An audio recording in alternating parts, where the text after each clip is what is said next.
let's say you have no races. Let's say you have no classes, no nothing. There's no purpose in your life.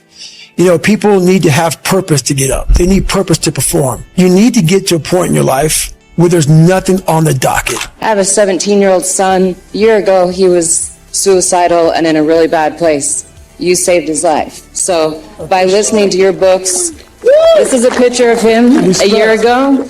I appreciate that. This is a picture of him now. God, dog. This kid was big, now he's all ripped the fuck up.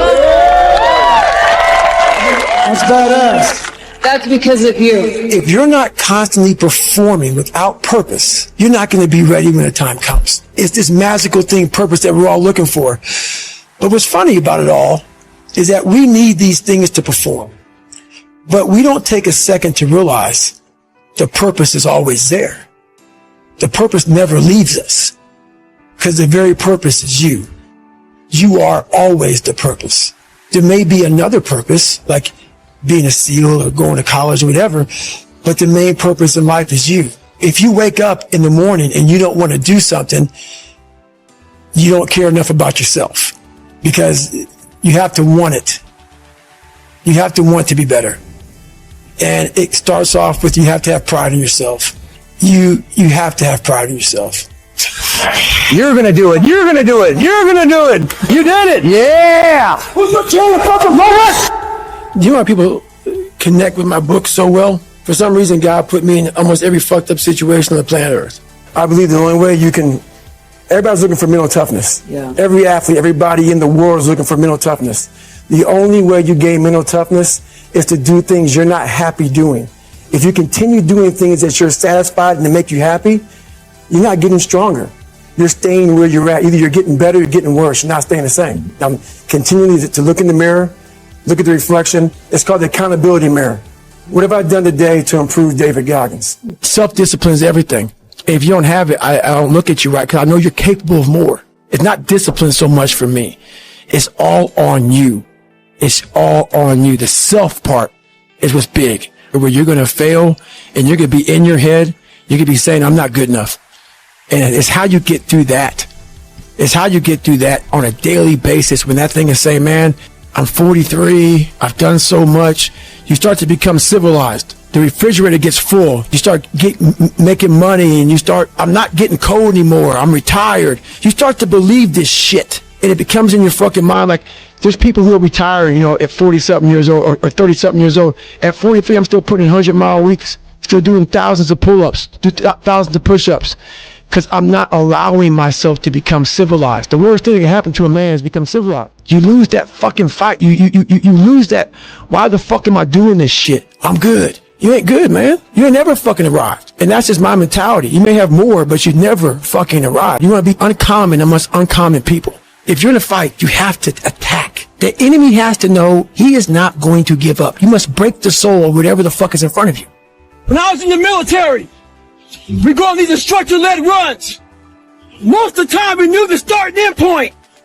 So on the way back, I started seeing people getting happy and shit because the end was near. But there were some asshole instructors that would hear the happiness and go right on past the end point. When that happened, everybody stopped talking. Heads would stop dropping. And I started taking fucking souls. At that time, I knew what happened in their minds. They were living off the hope factor. They hoped the instructors would stop running. They hoped the water was never cold. They hoped the weather was fucking good. I don't live off that hope shit. I wish the water was cold. I wish them motherfucking instructors keep on fucking running. I wish the fucking rain. When the ending is unknown and the distance is unknown, that's when you know who the fuck you are. Stay hard. So that's why I came up with the thing called taking souls in my book. I started to devise ways to break a soul of a human being, of an object, of whatever's in front of me. If you keep on attacking something, nothing wants to stand in front of anything that is relentless. Nothing. It brings me back when I was 300 pounds trying to lose fucking weight to get in Navy SEALs. My goal was to go out, I had a plan. My plan was to go out there and run 4 fucking miles. But guess what? Everybody's got a fucking plan so they can hit in the fucking mouth. That's from Mike Tyson. So when your plan fails, when those bolts and fucking laws get too heavy, when you get knocked the fuck down on the fucking canvas, when everything falls apart in your life, and your plan is fucked up, what the fuck are you gonna do? There's only one motherfucking option. Stay fucking hard!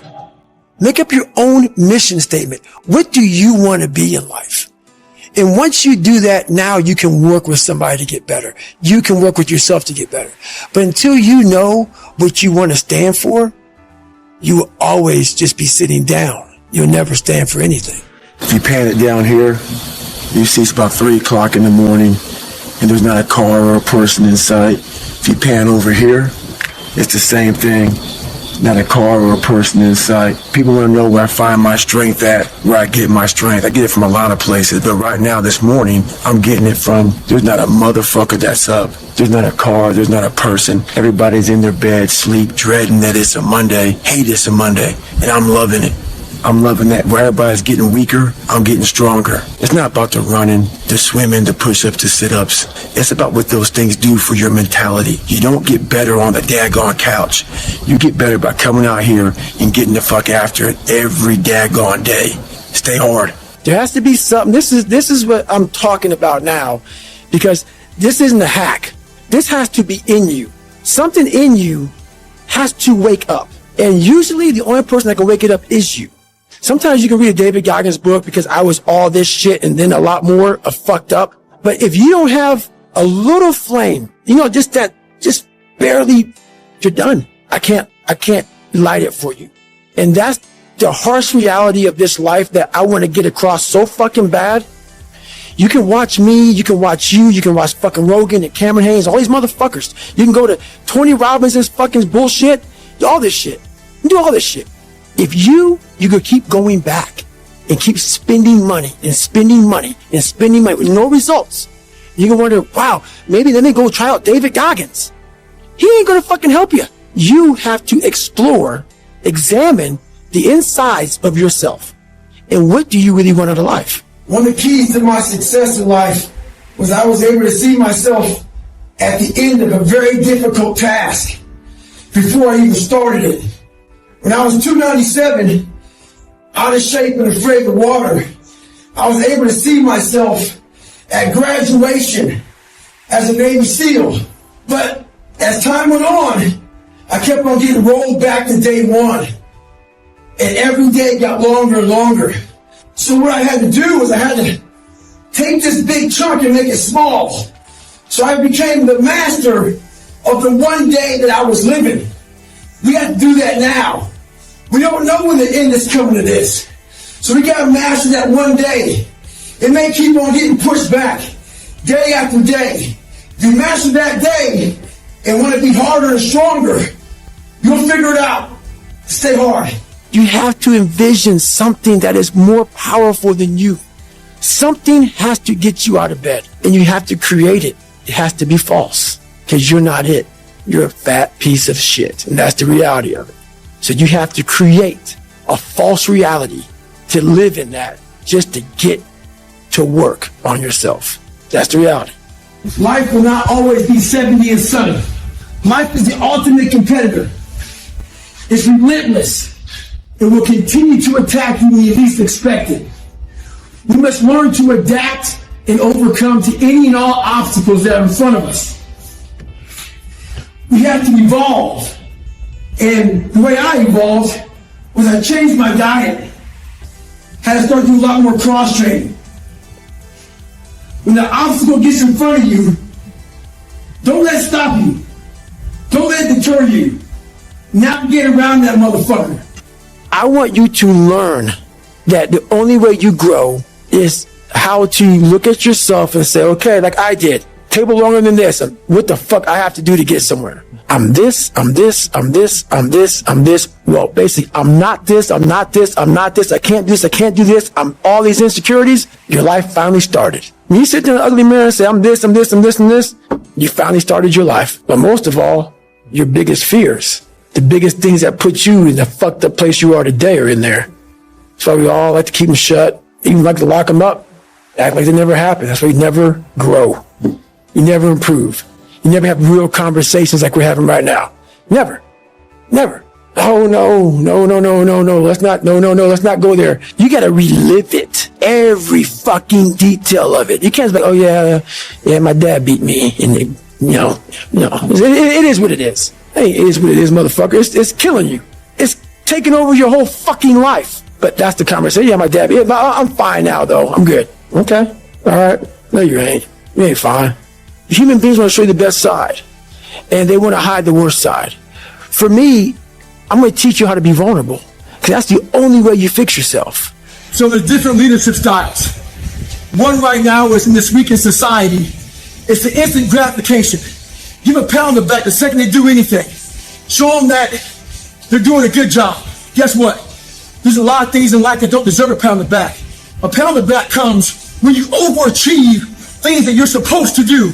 In life, there's a lot of things we're supposed to do. We're supposed to be our fucking best. We're supposed to get up early. We're supposed to work out. We're supposed to be uncomfortable. We're supposed to do all these fucking things that people are now looking for a fucking pound of back.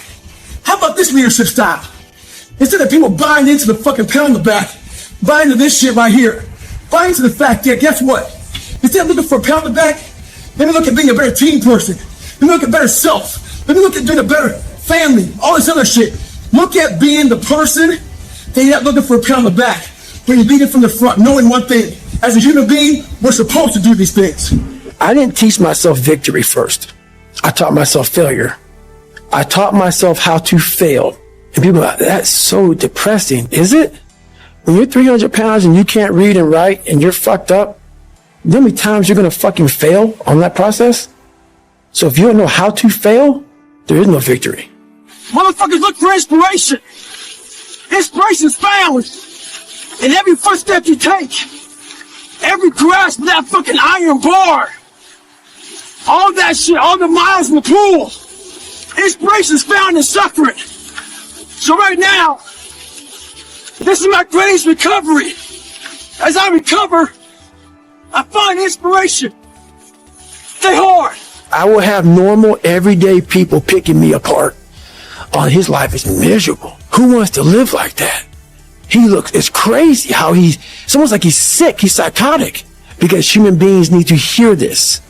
They need to stop hearing these hacks on this and that. There's no fucking hack, bro. There's no fucking hack. Yeah, you may this and that and saunas and all this shit yeah, it's great. There is no fucking life hack. To grow that thing, how do you grow it? Do it. And do it. And do it. And do it. That's the hack. The hack is gonna fucking suck. And that's what I realized. Life, that's why I wanted to come on here today. I didn't want to come on here and talk about no fucking passion and purpose and how to get the fuck out of bed and how to hit a fucking alarm clock and all this catchphrase bullshit.